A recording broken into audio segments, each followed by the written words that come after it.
पार नारा देगा तो इसका मतलब ये हुआ, अगर 400 पार का नारा किसी ने दिया है तो उसका मतलब ये हुआ है कि कुल लोकसभा की जो सीटें हैं 543, 543, और अगर 400 पार की जीतने वाले हैं तो बताओ कितनी सीटें बनती हैं? केवल 143 सीटें बनती हैं। जो लोग स्वयं स्वीकार कर रहे हैं कि 400 पार 143 सीटें जीतेंगे, इस बार देख लेना जो जनता का गुस्सा है, इस बार 140 करोड़ की जनता इनको 140 सीटों के लिए भी तरसा देगी।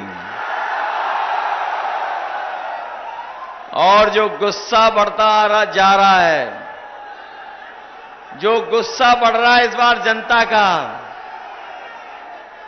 ये अभी तो 5 ही चरण खत्म हुए हैं। अभी जनता ने 6वें चरण का फैसला और 7वें चरण का नहीं लिया हुआ है। देख लेना आप, जब 7वें चरण में चुनाव होगा तो जनता का गुस्सा भी 7वें आसमान पर पहुंच जाएगा। इनका इस बार सफाया होने जा रहा है। ये वही भारतीय जनता पार्टी के लोग हैं जिन्होंने कहा किसानों की आय दोगुनी कर देंगे। हमारे किसान भाई और गांवों में रहने वाले लोग, खेती बाड़ी से जुड़े हुए लोग जानते होंगे, पिछले 10 साल की सरकार में हमारे किसान की आय दोगुनी नहीं हुई, बल्कि लागत बढ़ा दी, लागत। और लागत बढ़ने से हमारा किसान तो संकट में चला ही गया, वहीं महंगाई बढ़ा करके हमारे किसानों और गरीबों के ऊपर संकट पैदा किया। जो लोग कह रहे थे आय दोगुनी हो जाएगी, आज खेती बाड़ी करने वाला किसान गरीब घाटे में जाता जा रहा है। न केवल घाटे में जा रहा है, बल्कि उसने देखा कि जिस समय दिल्ली की सरकार ने फैसला लिया, इन्होंने बड़े बड़े उद्योगपतियों का तो कर्जा माफ कर दिया। जो बड़े संपन्न लोग थे, बड़े कारोबारी लोग, उनका 10 साल में 25 लाख करोड़ का कर्ज माफ कर दिया।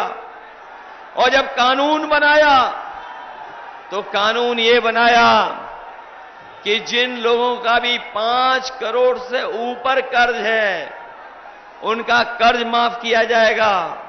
लेकिन हमारे किसानों का लाखों में कर्जा वो माफ नहीं किया गया। हम अपने किसान भाइयों को, गरीब भाइयों को कह के जा रहे हैं, इंडिया गठबंधन की सरकार बनने जा रही है। अपने किसानों का, गरीबों का पूरा कर्जा माफ करने का फैसला लिया जाएगा।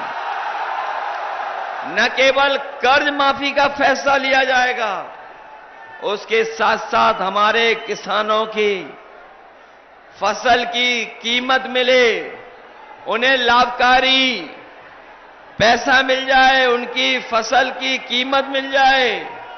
उसके लिए अगर हमें कानूनी अधिकार भी देना पड़ेगा एमएसपी को लागू करने के लिए, तो किसानों के लिए कानूनी अधिकार दिला करके उनकी फसलों की कीमत दिलाने का काम भी आने वाले समय में होगा।